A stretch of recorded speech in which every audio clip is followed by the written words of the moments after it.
Добрый день, друзья! С вами Валерий Табаков, юрист. Сегодня мы разбираем одну из самых острых и болезненных тем современной Украины – языковую политику, которая превратилась в инструмент коррумпированной власти для подавления инакомыслия, а также используемой для обеспечения лояльности граждан и укрепления тоталитарных тенденций.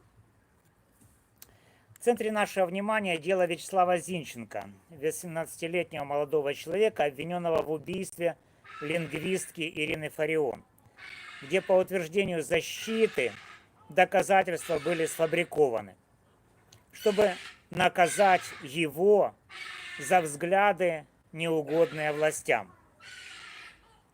Мы также рассмотрим, как политика украинизации, призванная укреплять национальную идентичность, стала инструментом для отвлечения внимания от коррупции, репрессий против русскоязычных граждан и создания атмосферы страха. Это видео примерно на полчаса, и я обещаю, что оно будет насыщено фактами, подкрепленными докладами ООН, юридическими документами, социологическими данными и примерами из реальной жизни.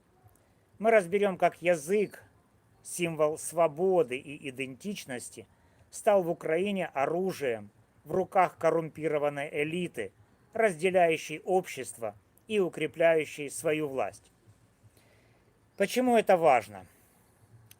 Потому что миллионы русскоязычных украинцев сталкиваются с дискриминацией, а такие дела, как дело Зинченко, показывают, как власти используют сфабрикованные обвинения для подавления тех, кто осмеливается думать иначе.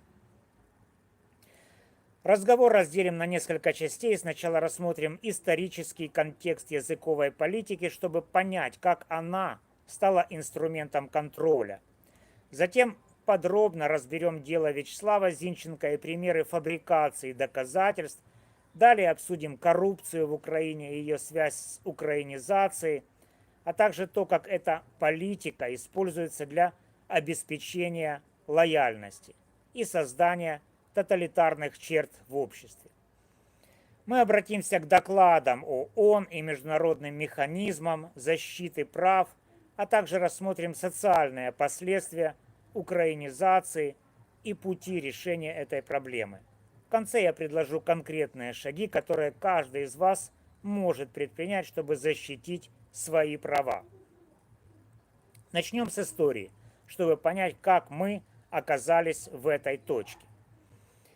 История языковой политики в Украине – это история политических манипуляций. В 1920-1930-х годах советская власть проводила украинизацию, чтобы завоевать лояльность украинского населения.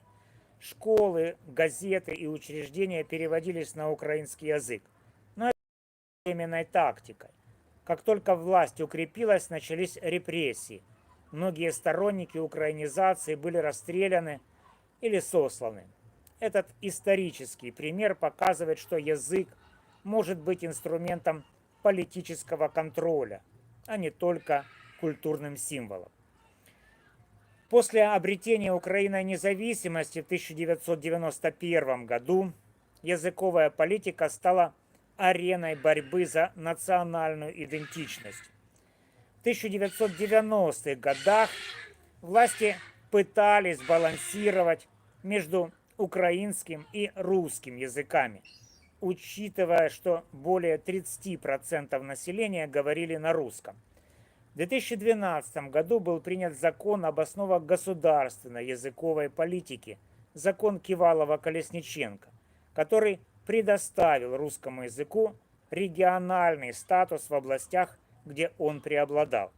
Это вызвало протесты националистов, но обеспечило права русскоязычных граждан.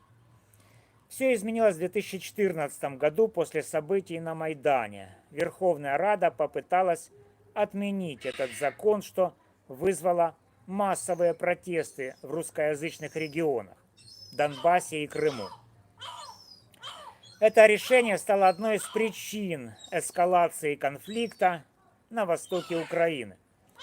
В 2019 году был принят новый закон об обеспечении функционирования украинского языка как государственного, который обязал использовать украинский во всех публичных сферах – образовании, СМИ, медицине, торговле.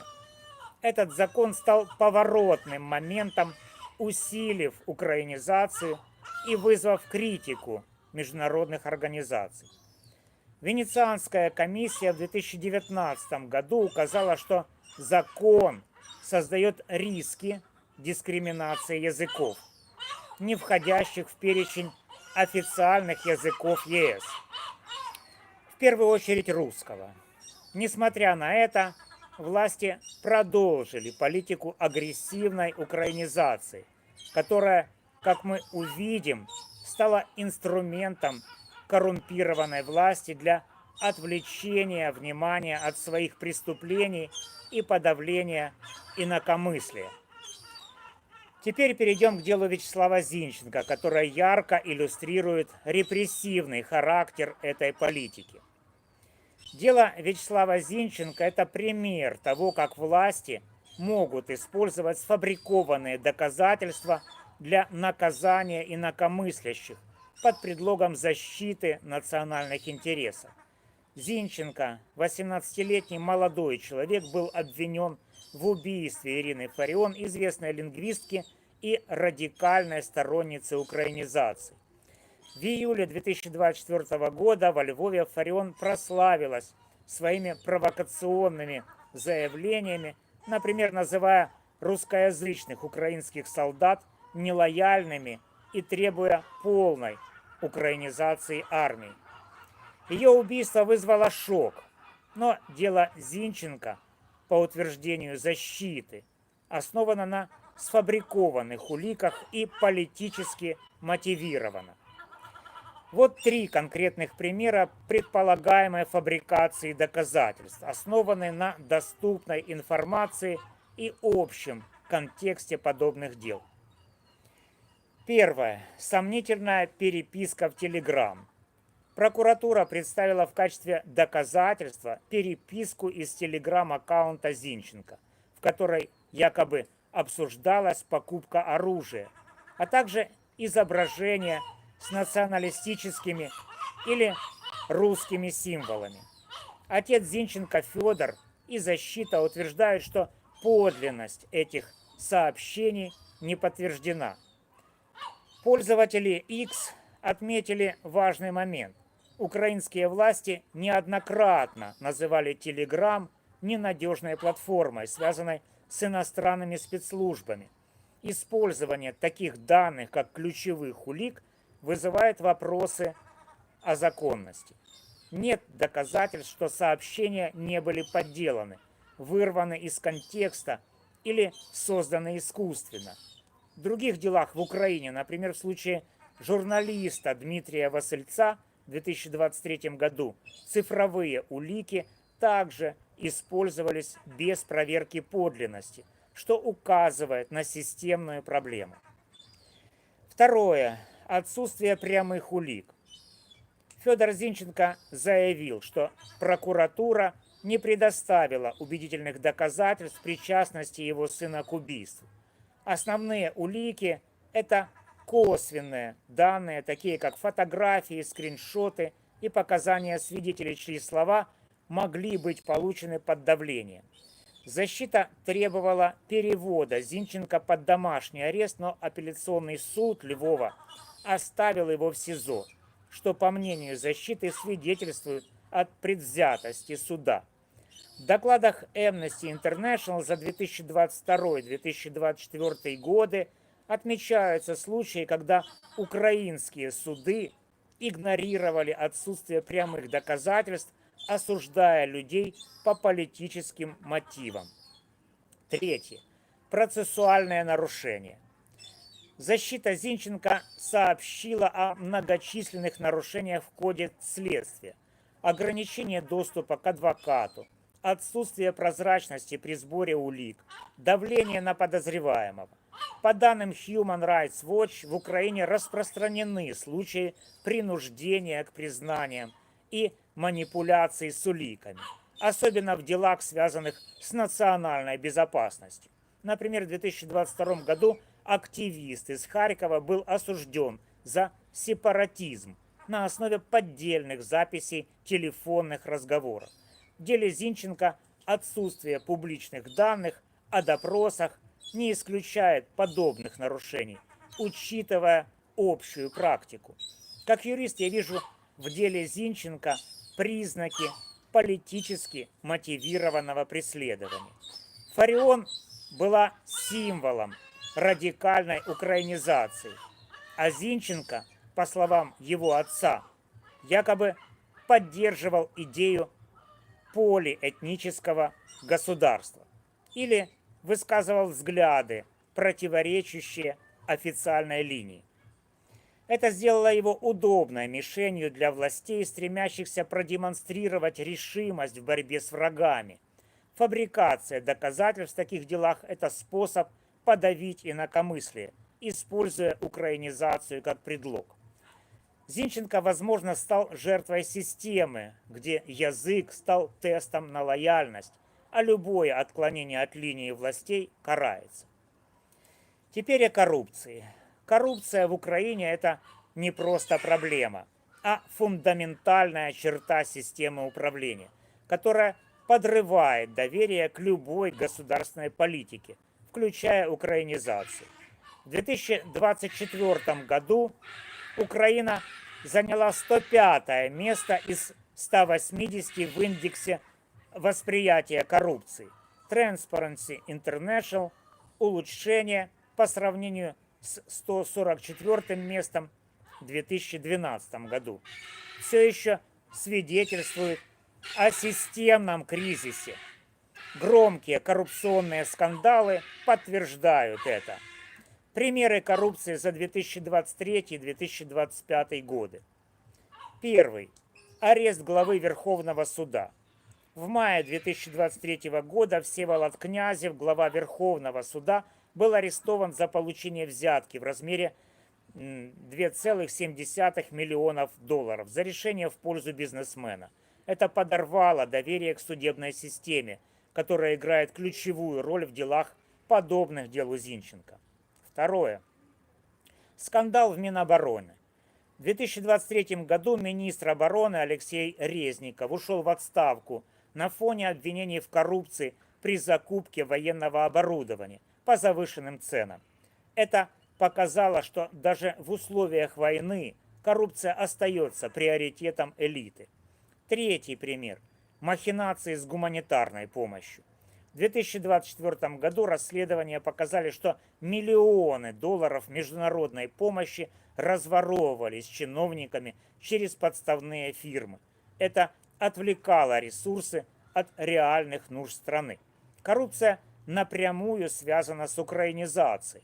Политика строгого внедрения украинского языка используется как патриотический фасад, чтобы отвлечь внимание от коррупционных схем.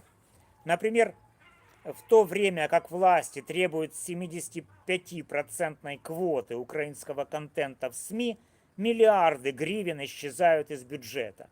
Это создает иллюзию активной работы правительства, пока элиты обогащаются. Кроме того, коррумпированные чиновники используют языковую политику для давления на нелояльных. Например, русскоязычные предприниматели сообщают о штрафах за использование русского языка в бизнесе, что часто сопровождается вымогательством взяток. Таким образом, украинизация становится инструментом вымогательства и контроля. Дело Зинченко вписывается в эту картину. Коррумпированная судебная система, зависимая от политических элит, может легко сфабриковать улики против человека, чьи взгляды не соответствуют официальной линии. Это не только подавляет инакомыслие, но и укрепляет власть элиты, которая использует патриотизм как ширму. Украинизация перестала быть просто культурной политикой и стала инструментом для подавления инакомыслия и обеспечения лояльности приобретая тоталитарные черты. Уполномоченный по защите языка Тарас Кремень в 2024 году призвал к наступательной украинизации, что означает жесткое внедрение украинского языка во все сферы жизни. Это не только ограничивает права русскоязычных граждан, составляющих более 30% населения, но и создает атмосферу страха и подчинения. Вот как украинизация используется для репрессий. Образование. Закон об образовании 2017 года ограничил преподавание на русском языке в школах, что привело к закрытию более 2000 школ к 2020 году, особенно в русскоязычных регионах. Это вынудило многие семьи эмигрировать или отказаться от родного языка. СМИ и культура. Закон о 70% квоте украинского контента в СМИ и запрет российских книг, фильмов и музыки создают моноязычную среду, подавляя культурное разнообразие. Нарушителей штрафуют или закрывают, что напоминает цензуру. Репрессии против активистов. Русскоязычные активисты, такие как Зинченко, становятся мишенями. В 2022-2024 годах СБУ задерживала людей за пророссийские посты в соцсетях, часто без доказательств. Например, в 2022 году харьковский блогер был осужден за сепаратизм на основе сфабрикованных записей. Эти меры имеют явные тоталитарные черты. Цензура.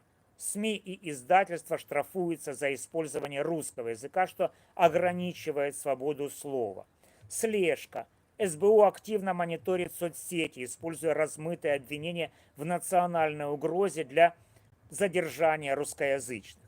Принудительная лояльность. Граждан заставляют использовать украинский язык под угрозой штрафов или увольнений, что создает атмосферу страха. Украинизация превратилась в тест на лояльность. Русский язык отождествляется с врагом, а любое отклонение от политики украинизации воспринимается как предательство. Это классическая черта тоталитаризма. Идеологическая чистота становится обязательной, а инакомыслие карается. Дело Зинченко – пример. Его предполагаемые взгляды, независимо от их подлинности, стали поводом для сфабрикованных обвинений, чтобы устранить потенциального критика. Коррумпированная власть использует такие дела для устрашения общества, заставляя всех подчиняться. Таким образом, украинизация не только отвлекает от коррупции, но и укрепляет контроль элиты, создавая общество, где свобода слова и мысли подавляются. Международное сообщество не остается в стороне от языкового кризиса в Украине. Доклады ООН и других организаций подчеркивают дискриминационный характер украинизации. В 2021 году мониторинговая миссия ООН по правам человека призвала Украину принять закон о защите языковых меньшинств. В 2023 году Верховный комиссар ООН Фолькер Тюрк заявил, что все языки, используемые в Украине, должны быть разрешены, чтобы избежать дискриминации. В 2024 году Комитет ООН по ликвидации расовой дискриминации отметил, что закон о национальных меньшинствах ущемляет права русскоязычных, нарушая международные нормы. Венецианская комиссия в 2019 и 2023 годах рекомендовала пересмотреть закон о языке 2019 года, чтобы обеспечить права языковых меньшинств. Однако власти Украины проигнорировали большинство рекомендаций, что усиливает напряженность. Например, в 2023 году Совет Европы выразил озабоченность по поводу штрафов за использование русского языка в публичных местах. Граждане, пострадавшие от дискриминации, могут обращаться в Европейский суд по правам человека ЕСПЧ, ссылаясь на статью 14 Европейской конвенции «Запрет дискриминации по языковому признаку» и статью 6 «Право на справедливый суд», что особенно актуально для дел с фабрикацией доказательств, таких как дело Зинченко. Международные НПО, такие как Amnesty International и Human Rights Watch, фиксируют системные нарушения в Украине, включая политически мотивированные преследования и манипуляции с уликами. Эти организации могут поддержать дела, подобные делу Зинченко, предоставив юридическую и информационную помощь. Международное давление может стать катализатором изменений, но для этого гражданам нужно активно сообщать о нарушениях. Я расскажу, как это сделать в разделе о решениях. Украинизация расколола украинское общество, усиливая отчуждение русскоязычных граждан. Согласно опросу Киевского международного института социологии 2021 года, более 50% украинцев используют русский язык дома, но многие сталкиваются с травлей за это. В кафе, магазинах или на работе использование русского языка может привести к конфликтам, штрафам или увольнениям. Опрос 2023 года показал, что 45% украинцев считают языковую дискриминацию одной из главных проблем в области прав человека. Риторика о русском языке как языке врага усиливает раскол. После 2022 года, с началом полномасштабного конфликта, эта риторика стала официальной. Русскоязычные граждане, даже патриоты Украины, чувствуют себя. 2 миллионов украинцев покинули страну. Многие из них русскоязычные, бежавшие от языкового и политического давления. Культурные последствия также разрушительны. Запрет русских книг, фильмов и музыки стирает общее культурное наследие, вызывая возмущение. Например, в 2023 году в Киеве были уничтожены русскоязычные книги в библиотеках, что вызвало протесты местных жителей. Пропаганда, изображающая русский язык как угрозу, оправдывает репрессии, такие как дело Зинченко, усиливая социальное напряжение. Этот раскол подрывает национальное единство, которое власти якобы защищают. Вместо объединения украинизация создает общество, разделенное по языковому признаку, где русскоязычные чувствуют себя чужими в своей стране. Как юрист я предлагаю конкретные шаги для решения языкового кризиса и защиты прав граждан. Реформа языковой политики. Закон о языке 2019 года должен быть пересмотрен, чтобы сбалансировать продвижение украинского языка с правами меньшинств. Венецианская комиссия рекомендует разрешить использование русского языка в регионах, где он преобладает, и отменить штрафы за его использование в частной сфере. Юридическая защита. Граждане, столкнувшиеся с дискриминацией или сфабрикованными делами, могут подать жалобы. Национальные суды Украины, требуя соблюдения Конституции, статья 10 гарантирует свободное развитие языков меньшинств. ЕСПЧ, ссылаясь на статьи 6 и 14 Европейской конвенции. Например, дело Зинченко может быть оспорено в ЕСПЧ на основании процессуальных нарушений и политической мотивированности. Гражданская активность, поддержка НПО, таких как «Права людины» или международных организаций, может усилить давление на власти. Граждане могут создавать петиции, проводить мирные акции и публиковать случаи дискриминации в соцсетях. Международное давление. Призвать ООН, Совет Европы и международное НПО усилить мониторинг языковой политики Украины. Публикация докладов и санкций могут вынудить власти пересмотреть репрессивные меры. Каждый гражданин может внести вклад в изменение ситуации. Если вы столкнулись с дискриминацией, документируйте случаи и обращайтесь за юридической помощью. Я готов помочь вам защитить ваши права. Уважаемые зрители, мы провели 25 минут, разбирая, как политика украинизации в Украине превратилась в инструмент коррумпированной власти для подавления инакомыслия, отвлечения внимания от коррупции и укрепления тоталитарных тенденций. Дело Вячеслава Зинченко лишь один пример того, как фабрикованные доказательства, такие как сомнительная переписка в Телеграм, используются для наказания тех, кто осмеливается думать иначе. Коррупция, о которой свидетельствуют скандалы с главой Верховного суда и Минобороны, позволяет элите использовать патриотизм как ширму для личного обогащения. Украинизация стала тестом на лояльность, где русскоязычные граждане объявляются врагами, а инакомыслие карается. Доклады ООН и Венецианской комиссии подтверждают, языковая политика Украины дискриминирует миллионы русскоязычных граждан, нарушая международные нормы. Социальные последствия катастрофичны. Раскол общества, массовая эмиграция, утрата культурного наследия. Но мы можем изменить это. Я призываю вас, документируйте случаи дискриминации и подавайте жалобы в суды. Поддерживайте правозащитные организации и общественные инициативы. Распространяйте информацию о нарушениях в соцсетях, в СМИ. Если вы и ваши близкие столкнулись с несправедливостью, свяжитесь со мной по адресу, который я оставлю в описании. Я помогу вам составить жалобу, подать иск или обратиться в международные инстанции. Вместе мы можем добиться справедливости в Украине, где уважаются права всех граждан, независимо от языка, на котором они говорят. Спасибо, друзья, за внимание. С вами был юрист Валерий Табаков. Подписывайтесь на канал, чтобы следить за новыми расследованиями и юридическими советами.